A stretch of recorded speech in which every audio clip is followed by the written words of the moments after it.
premier jour où j'arrive en France, à la gare de Montparnasse, je débarque et voilà, je regarde à gauche et à droite, tellement de monde, je suis perdu. Je débarque dans une ville où les gens sont à 100 à l'heure, chacun court, les gens sont pressés et c'est même pas facile d'aborder quelqu'un. Je me suis dit, je dois prendre le métro 12.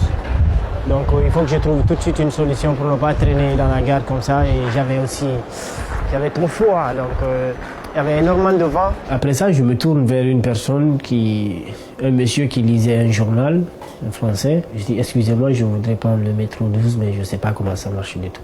Après, il m'a dit, il faut faire ça, il m'a montré où il faut y aller. Et puis, je suis venu au guichet, j'ai dit à la dame, je dois aller à Marcadet pour rencontrer un monsieur qui devrait m'héberger pour le début. Je viens, je vois que les gens, ils viennent, ils passent, mais je ne sais pas qu'est-ce qu'il faut faire. Je viens, j'appuie là, ça ne s'ouvre pas, je fais des allers-retours. Je ne sais pas, je regarde comment les gens y font. Mais entre-temps, il y avait un autre monsieur qui m'avait repéré. Il a vu que j'avais des difficultés et puis voilà, il est venu, il m'a dit, monsieur, c'est là. Le métro, ça me semble, voilà, c'est comme si j'étais dans un trou, comme un rat. Et là, j'arrive, j'emprunte le tunnel et j'ai toujours pas vu la lumière parce que moi, je suis jamais habitué à être sur des espaces comme ça, très grands, sous la terre. Donc en Guinée, il y a des tunnels, mais c'est juste quelques mètres, c'est pas assez. Et là, j'ai l'impression que c'est comme si c'était toute une ville. Mais comme j'ai vu que les gens marchaient tranquilles, je me suis dit, OK, il faudrait que je suive aussi tout le monde. Et puis voilà. Dans les tunnels, je marchais à gauche, à droite, je voyais des SDF, des clochards, des Français en plus, en plein cœur de Paris. Et tout de suite, je me suis dit que ça va être plus dur que je l'imaginais. Et là, je sors à Marcadet. C'est la première fois que je vois le ciel de Paris. Ça criait à gauche, à droite, on ne comprenait rien presque parce que tout se faisait à la hâte. Tout à coup, je vois des policiers en civil qui débarquent, qui ramassent tout ce qui était comme marchandises. Il y a des gens qui ont fui, ils ont même laissé leurs marchandises. Heureusement, je n'avais pas une apparence de quelqu'un qui le faisait parce que j'ai eu peur aussi, mais bon, ça va, je suis resté calme. J'ai compris qu'il y avait pas mal de sans-papiers.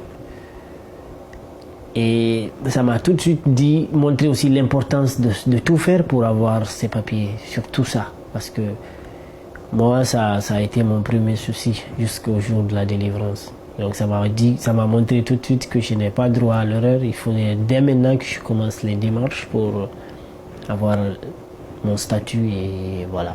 Je me suis croisé avec le monsieur, on est venu au niveau de son petit bureau à Château-Rouge. Et tout de suite, j'ai compris que c'était pas ce que j'imaginais. Je comprends tout de suite que le mec, il va pas m'héberger. Je reste jusqu'au soir. Voilà, j'ai fatigué, j'ai faim, j'ai envie de dormir, mais il n'y a pas où se coucher. Il m'amène dormir à Nanterre préfecture, quelque part dans un petit hôtel où il était avec, je sais pas, un ami ou quoi, je sais pas comment ça marche. Et lui, il vient et voilà, il me dit, OK, c'est ici tu passes la nuit. Il dit, OK. Et j'ai envie de me doucher, il n'y a pas de savon, il n'y a rien. J'ai envie de manger, il n'y a rien. C'était juste le lit, voilà. Je me suis dit, bah OK, tranquille. J'ai vu pas mal de choses plus dures que ça.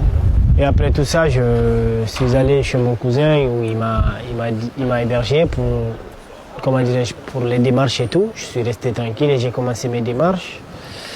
Entre-temps, voilà, je suis allé aussi voir une amie française.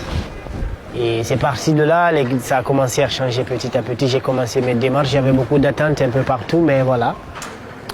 Et je me suis intégré, j'ai rencontré des gens. Et au finish, j'ai obtenu mes papiers. Et puis, voilà. Déjà, l'essentiel était acquis, quoi.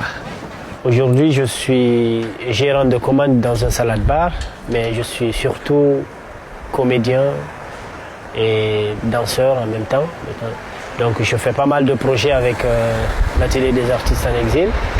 Et en plus de ça, je fais aussi pas mal de figurations dans les longs métrages, comme dans les courts métrages, les séries télévisées, les émissions de télé un peu partout en France. Donc, voilà. J'essaye de joindre les deux bouts et tout. J'aime beaucoup faire allusion à mes débuts. Souvent, quand j'oublie, je me dis, c'est quelque chose qui me, je sais pas, mais c'est comme si c'est quelque chose qui m'est précieux. J'essaie de ne pas oublier du tout à chaque fois. C'est quelque chose qui, en tout cas, qui me permet toujours de me rappeler de comment je suis allé en crescendo jusqu'à là où je suis. Donc, voilà, c'est comme ça, j'aime beaucoup y penser des fois.